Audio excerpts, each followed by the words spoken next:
A question I get asked all the time is how far away from the golf ball should I stand? Well, in today's lesson, I'm going to answer that and make it super simple for you.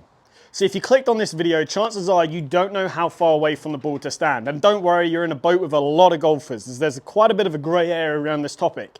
Now, before we can talk about that, we just got to make sure you're in the right posture position. So let me give you a couple of simple little checks to make sure you're set up to the ball in the right posture. First things first is I often see a lot of people with their weight too far in their heels, weight too far in their toes. Now, when you find this, you're going to have to make compensations in your swing, which means finding the correct distance away from the ball is going to be very difficult. Really simple drill to beat this is just set up to the ball and just tap your heels. If you can tap your heels, it means your weight's in the balls of the feet. If you're too far back in your heels and you try and tap your heels, you can see it's pretty much impossible. And if you're too far on your toes and you try and tap your heels, you're going to fall forwards. So just set up to the ball, make sure you can tap your heels, and that's step one, your weight is in the balls of the feet. Then from there, the other two checks is number one, make sure that your armpits, your knees, and the balls of the feet are roughly in one straight line. We don't want your armpits too far forwards. Conversely, we don't want your armpits too far back.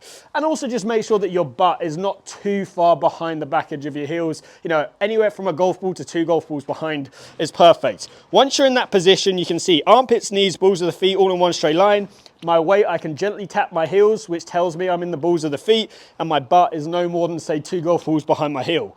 Now we can start to talk about how to find the perfect distance away from the ball. So now that we know the perfect setup position and some good checkpoints to help us find this position, now we can dive into the correct distance away from the ball. Just as we're going through this though, make sure you have some sort of feedback system, whether it be a camera, a mirror, or a buddy just to help you out with this, just to make sure you're in the right position. Again, it's going to speed up your learning process and make sure that you're doing the right thing. Now, a couple of the common pitfalls that I see, especially with irons, is people reach for it. Same with the driver, but people really reach for the golf ball. Why do they do this? Well, it's because it feels a lot more powerful when you're in this position. When you're reaching for the ball, you really feel powerful. You can grip a bit tighter and you can really feel like you give it a good old whack. However, with irons, this is quite detrimental because our body's going to react to this position. If it doesn't react, we're going to see some bad shots as well. So, what are those reactions? Most common reaction I see is either swinging over the top to meet that ball, or the second one is an early extension with a hips thrust forwards, again to close up the gap, get closer to the ball. Now all of this is just in an effort to make a decent strike, because if you don't do these things, if you don't swing over the top, if you don't early extend, chances are as you come in, you're going to pick that ball off the ground very, very cleanly, and it's going to be difficult to get maximum compression on the ball, because it's going to be hard to create a divot just because you're so far away from the ball, your radius is now too far. So, when we try and find the perfect distance away from the ball, let's get rid of the ball to start with. So let me just knock that to the side right there.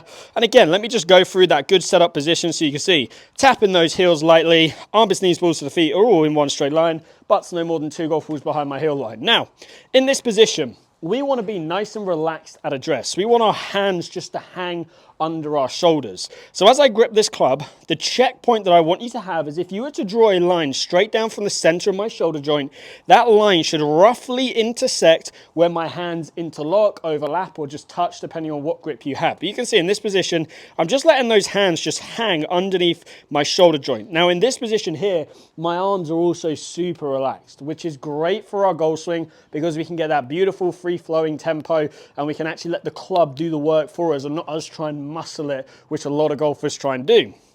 Now, if I start to move further and further and further away, it's as if the further I get away, the tenser my arms get. So this should be something that you should also realize as you're doing this. As you do this as well, you're going to find as you just do a couple of rehearsal swings, once you've got the center of the shoulder joint and where the fingers interlock in one straight line, you'll find that it is way easier to start to hit the ground. This means now we don't have to make any compensatory movements. We don't have to early extend. We don't have to swing steep. We can let the swing and let the body work the way it wants to work.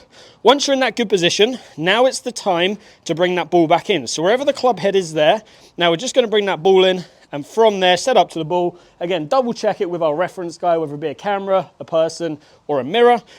See if the center of the shoulder joints roughly lines up with the where your fingers interlock, and then from there you're going to be in a good position. Now, again, treat this as a guide. You might be a little bit further naturally, you might be a little bit closer. Stuff like arm length comes into it, but again, treat it as a guide for you. Awesome little feeling where the fingers interlock, center of the shoulder joint. Now, the only club which is a little bit of a gray area is the 3-wood, and this sort of comes down to personal preference.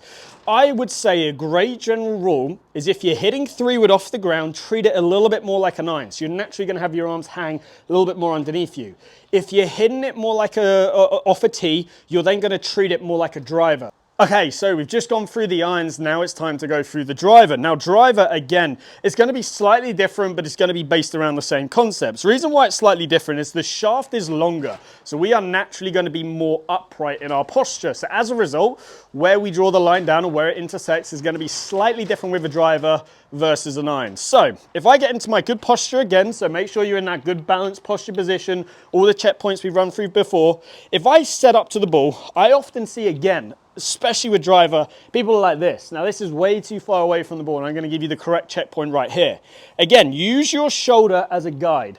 You want to draw a line down from the center of your shoulder and it wants to roughly touch just about the butt end of the grip. Again, this is going to be in a position to where we have a little bit more stretch away than an iron, but it's also in a position where we're not reaching too far, so we can again get into a really nice position. If you often find maybe you top the ball, you slice the ball, or even if you're too close to the ball and you hit down on it, this could be again a root cause for you. So we're always going to react to our setup position. So set up to the ball, let your arms hang. You should feel like the butt end of the grip is roughly underneath the shoulder joint. I'm trying to do it as best as I can here so you can see. Hopefully I've got that right. Again, I'm going to put some examples up on the screen and we want to see that the center of the shoulder joint with a driver hits roughly at or just inside the butt end of the grip. This is going to put you the perfect distance away from the ball. Again, don't knock it till you try it. You're going to find that when you get into this position, your strikes are going to be way better. You're going to hit the ball in the top part or closer to the middle to upper part of the club face, which is going to give you a higher launch, lower spin, and ultimately from there, you're going to be a lot more consistent. So try these out. Don't knock it before you try it. Make sure you use some sort of feedback mechanism as your reference guide. So use a mirror, use a camera. You want to be using the center of your trail shoulder joint as your guide. With every club besides the driver, this isn't including putting, by the way, we want to see roughly where the hands interlock or overlap or where they touch, depending on which grip you have, is going to be the line where we draw it down. It's going to intersect right there. With a driver, we're going to see it touch the butt end of the grip or just inside.